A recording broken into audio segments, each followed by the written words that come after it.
All right, how's it going? Welcome to Agnostic Blocks. I'm going to be walking you through. Essentially, Agnostic Blocks is a child theme at the moment for Livecanvas that gives Livecanvas superpowers to really let you control and build out the sites you want without training wheels. It's definitely a low-code solution versus a no-code solution like Bricks, giving you a lot more HTML access, JavaScript access to your code, so you can really customize and build exactly what you're looking to do using a pretty sweet templating system under the hood. You have access to Timber and Twig, which if you're not familiar with, that's okay. It'll walk through in the video. And you can use any CSS framework. So you're not locked into just framework specific ones, but you can use HCSS and Core. But I highly recommend using either Bootstrap or Tailwind. It's definitely favorable towards utility first workflows, which that's something that I use every day in my workflow. So that's why I kind of focused on that approach. But we'll be adding some more features to make writing CSS, if that's really your jam, more accessible inside the builder. But anyways, not to kill too much time, let's dive right in. All right, so what I'm going to do is I'm going to open up the home page.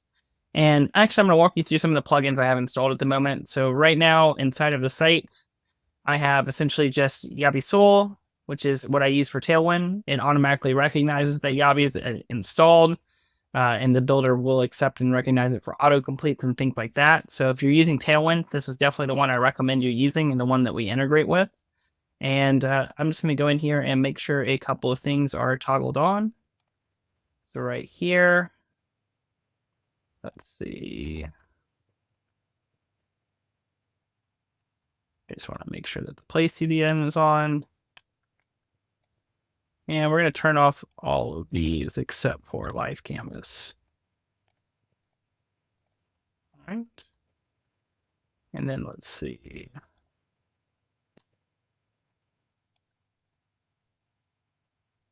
We want to enable compiling on the front end. All right. So what we're going to do is go over into the homepage and we're just going to start walking through some of the features. So I have my current screen on my Mac zoomed in just for you guys since I didn't want things to be too small. I'll move my head over here for now. And you'll notice if you're already a Livecanvas user, this looks a lot different than what you're used to. Normally Livecanvas takes up the whole screen, a lot more sidebars that kind of pop in and out based on what you're doing. This one's made to be a little bit more compact and faster to work with. And that was really like the key is I wanted to make Livecanvas a very fast workflow where I didn't feel like I was hitting limitations or having to pop open the entire code editor every time I was doing something. So to kind of go into this, right here you have a class manager, which is for managing like plain classes with autocomplete and all of that. Right here you have inner HTML. So as you select elements, the code will pop up here. And then resources will have various other features. Right now it's mostly just for dynamic pages. We're not going to worry about this right at the moment. The other thing is that normally the tree is a pop-in tree. So you can see like this is the normal Livecanvas tree. This one's now embedded and it has a couple of different features that the other one doesn't, specifically around working with your markup. So just to kind of show you guys what's going on, I'm going to dive into a section and you'll see that these are now quick add elements inside of here. So for example, I want to add a 3-column grid and I'm going to go ahead and select the container. And let's just, so that we have some space, I'm going to add a PY24, which is spacing on the y-axis for 24, which is Tailwind. So right here, you can see that this is the code inside of it, and I can change it any way I want to right here. So I want to go ahead and select an item, and I want all the children. So right here, I'm going to select all the children, and I'm just going to do BG Blue 500. And let's just also say I want to apply to the families. So right here, if I command click, I'm multi-selecting. So I'm just going to do that too. So right here, we have everything working as expected, but there's no space inside each one. So we just have to give those all space. So I'm going to go ahead and select children again and just do a little bit of PY24, rounded MD. Actually, let's do rounded large and overflow. Hidden.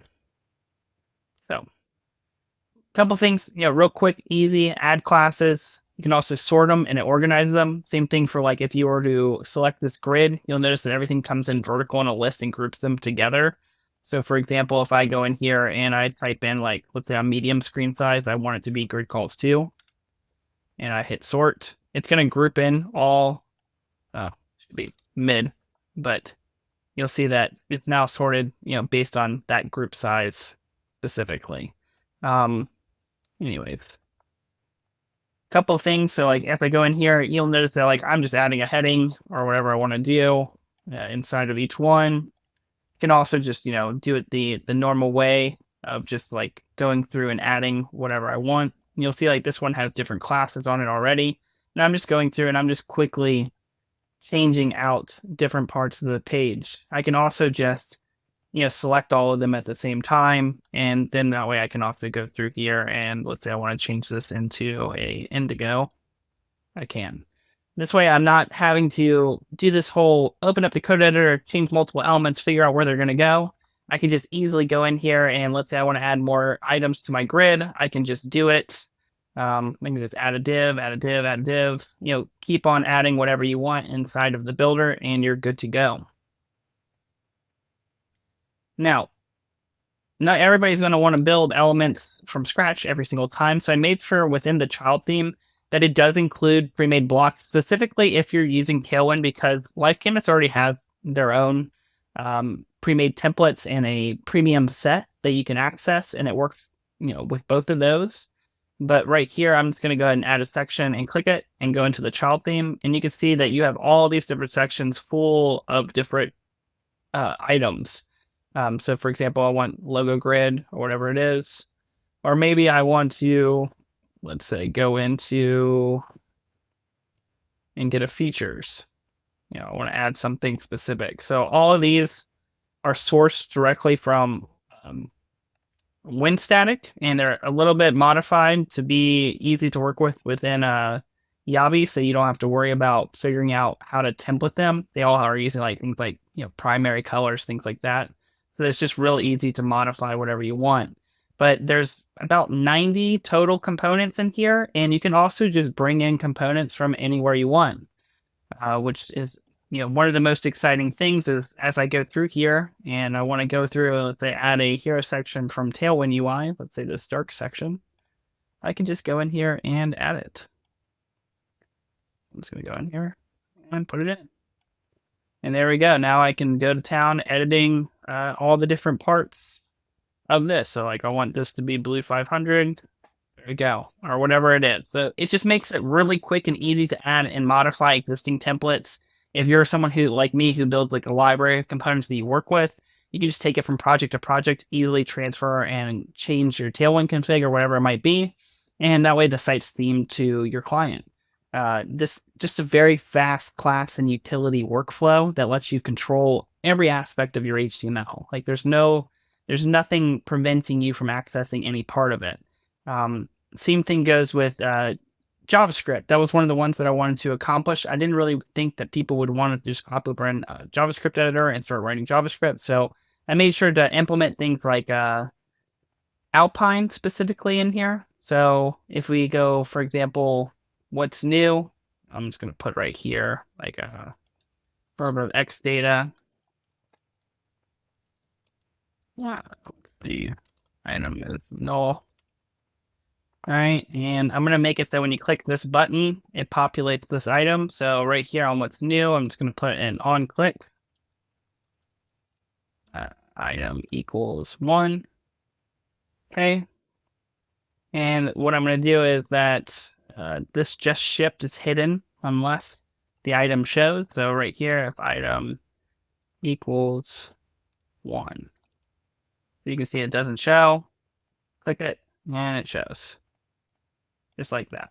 So just a little bit of basic Alpine. And one of the nice things about this is that we try to take an approach that everything that you do inside the editor as you're looking to do things can easily be transferred over into GPT and Claude so that you can chat with the code and make changes. And GPT and Claude understand it because you're using industry-wide frameworks that are open source. So instead of using like premium frameworks that are specifically for a builder, now you're using real frameworks that you can use from any project, whether it's WordPress or Laravel or anything you want. So as you're using this builder, you're really acquiring skills that you can transfer into different types of front-end roles, front-end projects, especially once you start getting larger clients that, require a little bit more than just basic WordPress. This really lets you accomplish anything of that scale, and which is what I primarily use it for, because a lot of my clients specifically are SaaS companies. I'm always building out some type of custom functionality with various different requirements, and I have to go outside the scope. If I try to use something like Bricks or Oxygen, or any of the other builders, it really just falls apart mid workflow because you'll just hit wall after wall.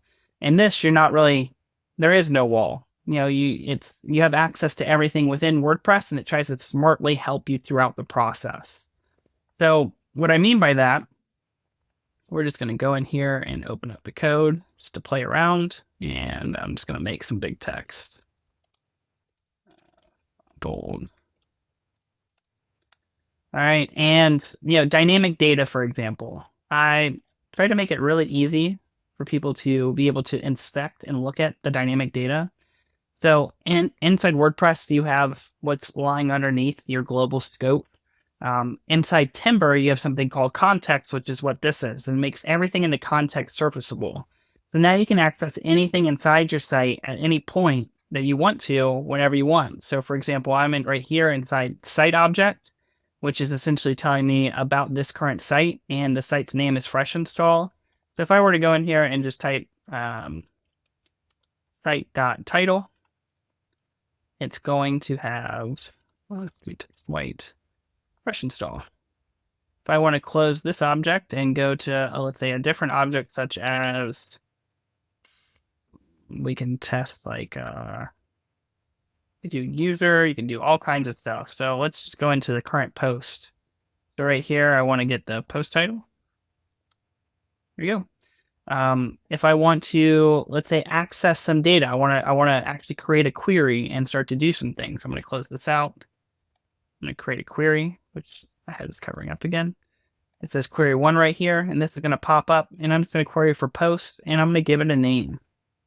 I'm just going to call it my post. Like that.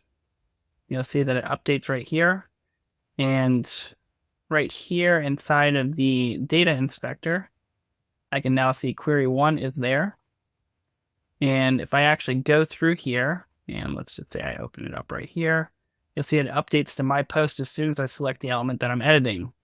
And the reason that's important is that I can just go in here and I can type in my post. And it generates the query loop so that I can loop in all my posts. So right here, if it had more posts, it'd be showing each post. That's just to kind of show you a little bit about the basic data and how it works. There's also some integrated features with frameworks like ACF, and I plan on adding more in the near future. But with this one in particular, with ACF, I have a page, or I have some fields set up.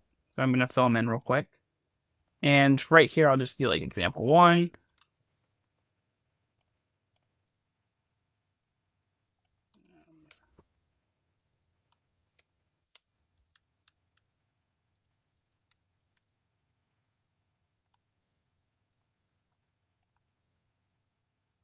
Actually, I'm going to get rid of 4 because I think I only have 3 images. And I'm going to select these, and there we go. We have them all added into the page. And I'm going to reopen the editor. And inside of my div, I'm going to go ahead and open the code editor again. And now I'm going to look for my repeater, which I think is called sample repeater. And you'll see that this code/ACF shows up. And what this is essentially doing is it's taking a look and seeing what ACF fields are available and then writing the code for them and showing you an example of it. So I'm just going to write it right here. Now you'll see that all the data from the repeater now shows on the page, and I could, stylize this. So like class grid call 3. Let's just say I want to also wrap the elements. I want to wrap it in the div. I try to make sure that there's like comments and everything in here so that you guys can easily understand what's going on.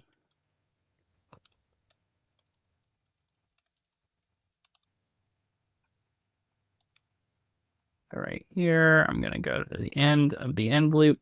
And now we have that grid.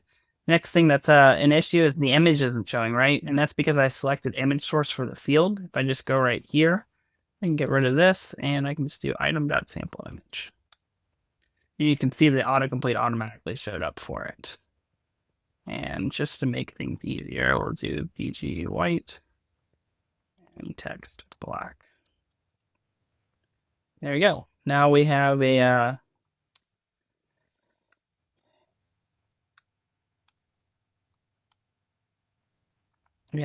nice little 3-column grid going on that we can sit here and look at and change however we want to. And it was very simple to get it going. Now, the cool thing about this is that if you use any type of ChatGPT or Claude, you can easily copy this code over to ChatGPT and Claude and get it styled. So let's go into ChatGPT. I usually use Claude, but just for this demonstration, I'm just going to drop it in here, stylize this using Tailwind, and make it clean and minimal like Purcell. What this will do is just run through. So since you're using Twig, Twig is widely accepted in PHP community. So anything that you do with it, it will understand essentially the context of what you're giving it. So it won't, override the default variables or anything. And you can see right there, we have a nice clean little section centered of the page with the logos. So I mean, like, very simple process. Let's do like another one, for example. Let's say that we want to take advantage of Alpine, which is also integrated into the child theme. I want to make so the sample text only show if the image is clicked. So right here, let me make sure it says use Alpine.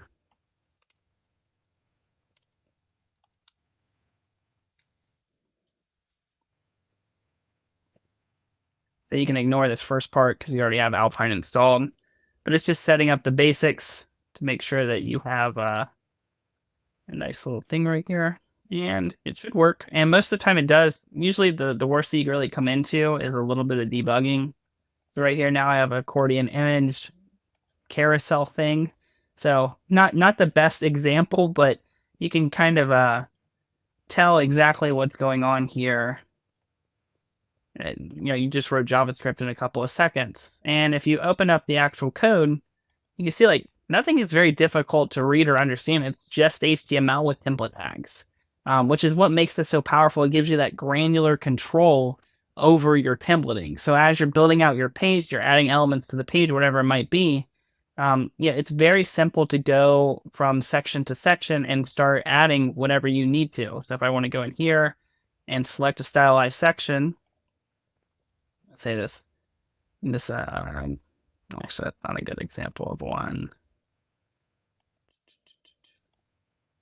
All right, so I have like some blog grid items in here.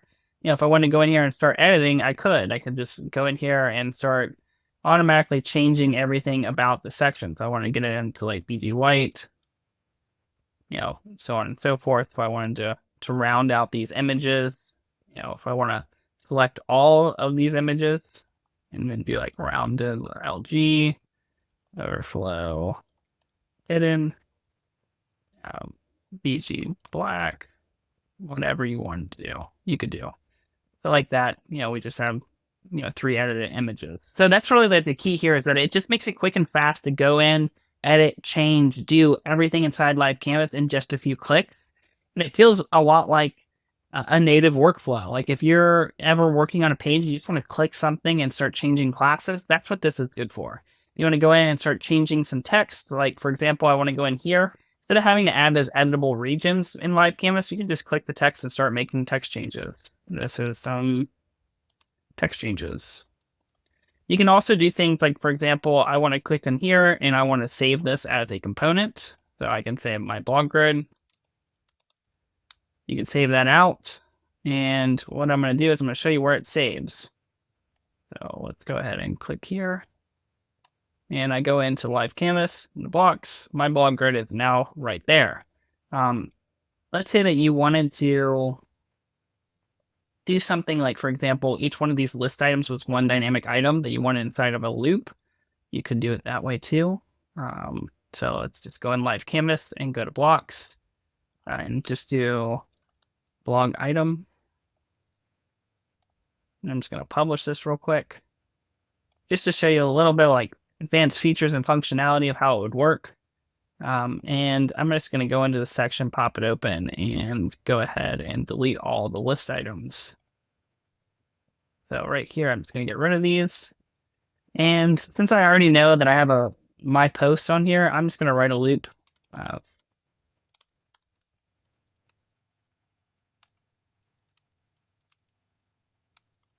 right. And for each one of these items, I want to actually go into my site, which I'm just going to grab this URL real quick. Accept.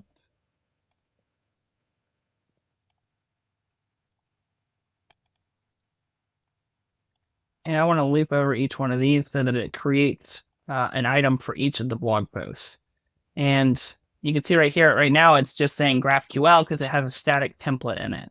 So if I pop back over here into post, I'm just going to go ahead and create a couple of posts. Example 2.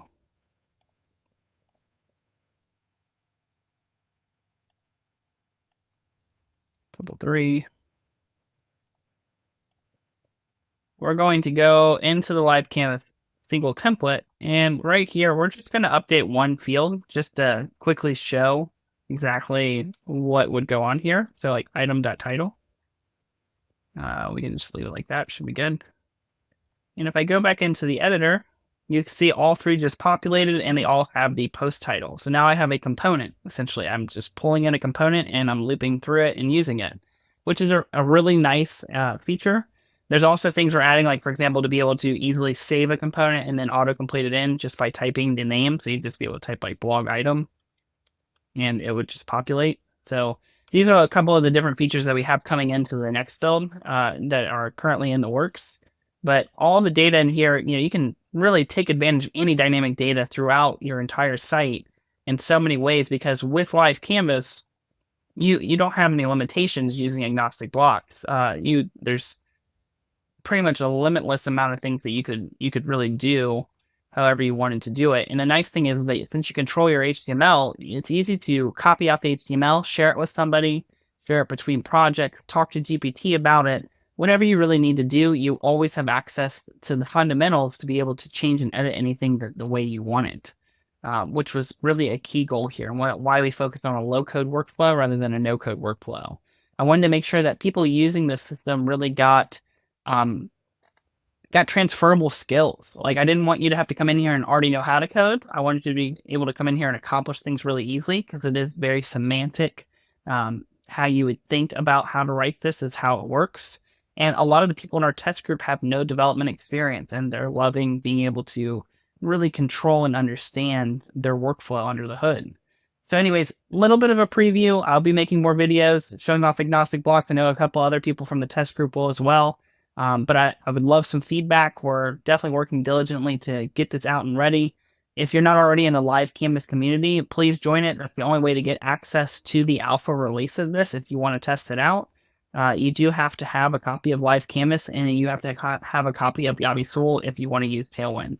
But it also works with Bootstrap and other frameworks as well. So feel free to use whichever one you want, and I look forward to seeing you inside the community. Take care and have a good one.